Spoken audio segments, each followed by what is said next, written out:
Good evening friends.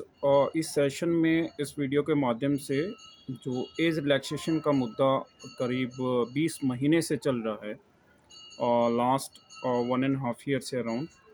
और इस मुद्दे पर जो डिमांड है मुख्य, उस पर हम चर्चा करेंगे और साथ में अभी तक जो वर्क किया है इस रिगार्डिंग, और साथ में आगे की क्या एक्सपेक्टेशन है, क्या कुछ एक्सपेक्टेशन हो सकती है कि इसमें एज रिलैक्सेशन स्टूडेंट्स को मिलेगा या नहीं, तो उस पर चर्चा करेंगे।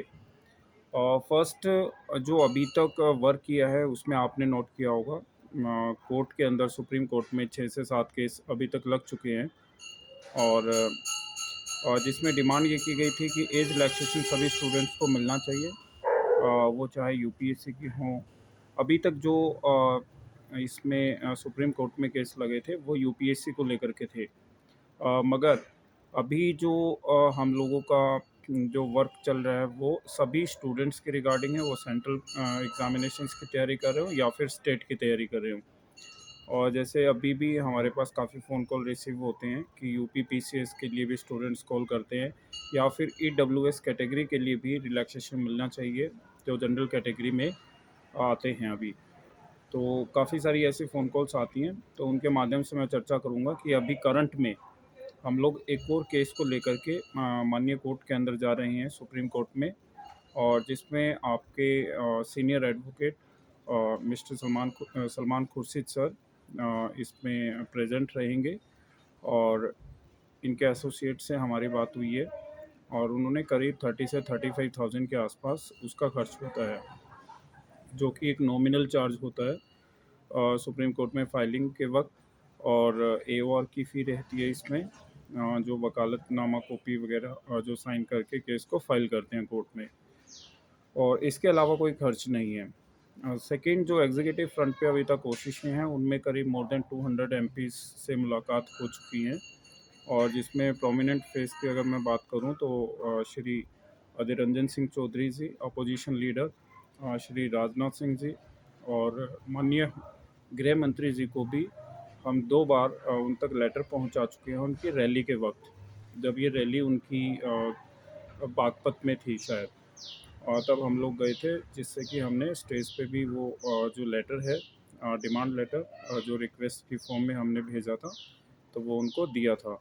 और साथ में उनके जो सिक्योरिटीज़ रहती हैं, सिक्योरिटी के जो हेड थे, उनके थ्रू हमने श्री अमित शाह जी तक ये लेटर पहुंचाया था इस डिमांड का। मगर अभी तक इसका कोई फाइनल रिजल्ट्स अभी तक नहीं निकला है।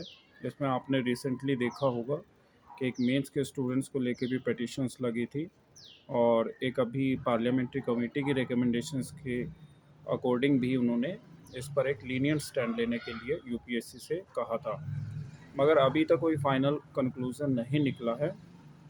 तो इस रिप्रेजेंटेशंस को जो एक 7 जनवरी को डाली गई थी, उसके बिहाफ पर हम लोग फिर दोबारा से यूपीएससी से अपील करेंगे कि वो इसमें एक सॉफ्ट स्टैंड इसमें ले, और सभी स्टूडेंट्स के हित को देखते हुए इसमें एज रिलैक्सेशन की प्रक्रिया को आगे बढ़ाए। जिस तरीके से स्टेट ने, काफ़ी राज्यों ने, आपने देखा होगा, more than 10 states have provided relaxation in this regard, तो सेंटर क्यों नहीं दे सकता है।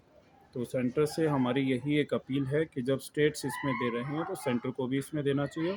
और तमाम अदर स्टेट्स जिन्होंने अभी एज रिलैक्सेशंस कोविड की वजह से कंसीडर नहीं किया है, तो वो भी 2 से 3 साल का मिनिमम एज रिलैक्सेशन इसमें प्रोवाइड करें, ताकि ये स्टूडेंट्स जो 2020 में एज पार हो गए थे, या 21 में पार हो गए हैं, या फिर 22 में भी जिनका अभी लास्ट अटेम्प्ट था और 5 जून को, और जिनको लग रहा है कि उनका अटेम्प्ट अच्छा नहीं हुआ, वो कोविड से बाहर नहीं निकल पाए। और काफ़ी सारी ऐसी, आपको लगता होगा कि कोविड को आए हुए 1 साल के करीब हो गया, तो 2020 के स्टूडेंट्स को कैसे अफेक्ट किया होगा। मगर इसमें बात यह है कि जब कोई आप देखें इसको थोड़ा सा डिटेल्स में, तो जब भी किसी भी फैमिली के जिस भी परिवार का कोई सदस्य अगर कोविड अफेक्टेड रहा होगा, तो कहीं ना कहीं एक इकोनॉमिकल आर्थिक संकट भी आता है, और दूसरा एक साइकोलॉजिकल जो एक स्ट्रेस रहता है स्टूडेंट्स पर, बच्चों पर। तो और उनके ऊपर भी एक बोझ आ जाता है कई बार, आर्थिक जो बोझ है उसको। तो इस चीज़ को मद्देनज़र रखते हुए हमने 2022 के कैंडिडेट्स को भी इसमें इस सूची में इंक्लूड कर लिया है। अगर ये age relaxation let's say 3 years के लिए मिलता है तो 2022 के एस्पिरेंट्स को भी उसमें बेनिफिट मिलेगा। और हमारी ये कोशिश है कि 2020 से लेकर के जितने भी एस्पिरेंट्स हैं सभी को इसमें एज रिलैक्सेशन मिले। अब बात है कि अगर किसी का फोर्थ अटेम्प्ट है, मान लो अभी 2022 में थर्ड अटेम्प्ट है या फोर्थ अटेम्प्ट है या सेकंड भी है, तो क्या उसको इसका बेनिफिट मिलेगा? Of course. अगर लेट्स से अटेम्प्ट्स की कैटेगरी में अटेम्प्ट्स को बढ़ाया जाता है, 6 अटेम्प्ट्स जनरल कैटेगरी के अकॉर्डिंग मिल रहे हैं तो उसमें 9 होंगे। तो अगर 9 होते हैं तो 2022 के एस्पिरेंट्स को कॉरस्पॉन्डिंगली एज रिलैक्सेशन और अटेम्प्ट्स का बेनिफिट मिल सकता है। तो आप सभी से एक रिक्वेस्ट है कि आप सभी इससे जुड़िए, और जो ये केस हम फाइल करेंगे और एग्जीक्यूटिव मीटिंग्स अभी लगातार कर रहे हैं। रिसेंटली भी वी मेट 20 MPs अराउंड, और जितने भी ये नर्मदा, कावेरी, ब्रह्मपुत्रा, यमुना भवन और ये स्वर्ण जयंती सदन, ये काफ़ी सारी बिल्डिंग्स हैं एक ही रोड पर आमने सामने। इनमें सभी MPs को हमने जो अपना मेमोरेंडम है उसकी कॉपी सभी को सेंड कर दिया बाय हैंड जा करके।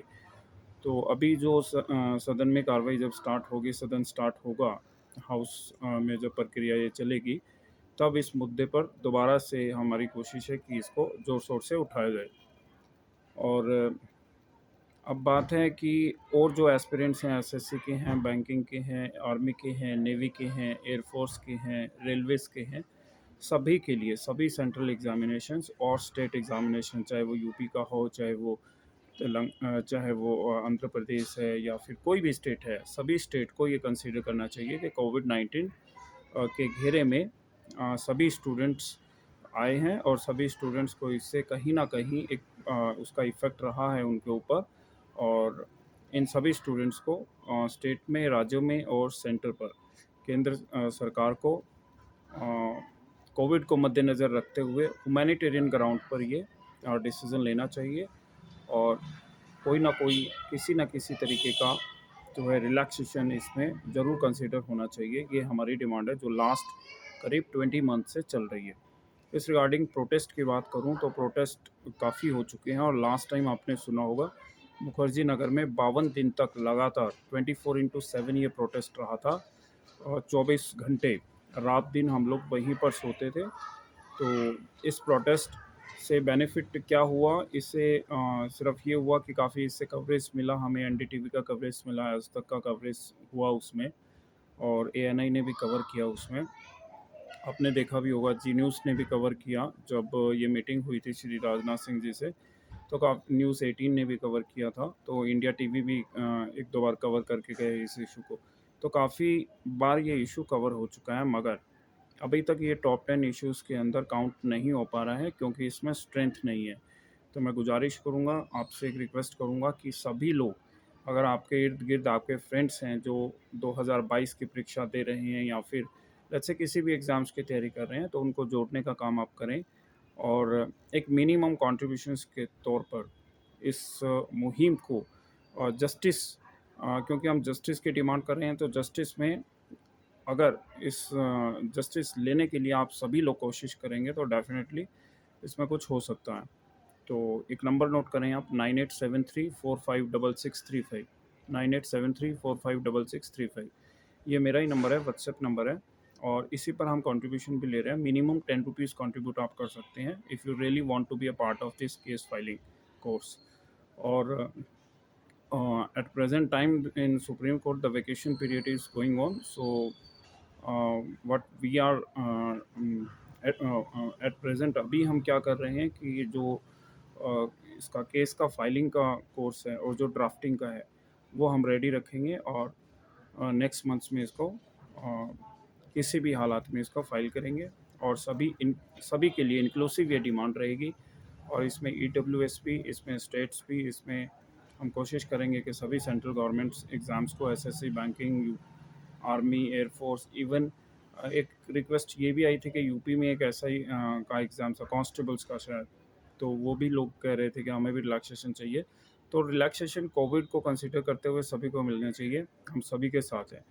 तो ये मुद्दा सभी के लिए है और मैं हम लोग अपनी तरफ से बेस्ट कोशिश कर रहे हैं और मैं उम्मीद करता हूँ कि आप लोग भी इसमें फाइनेंशियली और फिज़िकली दोनों रूप से साथ होंगे और नेक्स्ट टाइम अगर हम प्रोटेस्ट करते हैं तो उसमें आप पार्टिसिपेट कीजिए और एग्जीक्यूटिव मीटिंग्स के लिए हमारे पास टीम है ऑलरेडी जो दिल्ली में मिलने के लिए हम काफ़ी बार गए हैं। इसी चैनल पर भी आप लोग देख सकते हैं और ग्रुप से जुड़ने के लिए टेलीग्राम पे ग्रुप है, व्हाट्सएप पे ग्रुप है, मोर देन 3500 मेंबर्स उसके पार्ट हैं जो जस्टिस की डिमांड कर रहे हैं। तो आप लोग भी से जुड़ सकते हैं इस नंबर पर मैसेज करके और एक ट्विटर पे आप सर्च कर सकते हैं सोहन कुमार एचआर। अगर @सोहन कुमार एचआर अगर आप सर्च करेंगे तो you will find my Twitter account.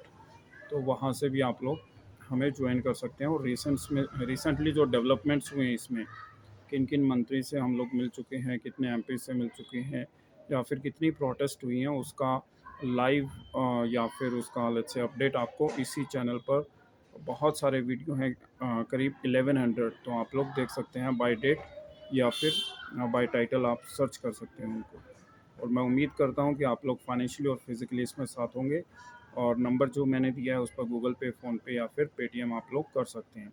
Account number भी नोट कर लीजिए 3981859460 3981859460।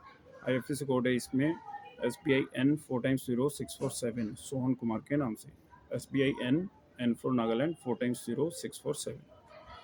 तो यही था और अभी भी हम लोग इसमें एक पुरजोर कोशिश कर रहे हैं कि पहले तो सभी स्टूडेंट्स को एकत्रित किया जाए और सभी स्टूडेंट्स अगर इसमें नंबर्स होगा तो डेफिनेटली हमें न्याय मिलने की उम्मीद जो है हमारी इसमें बढ़ जाएगी।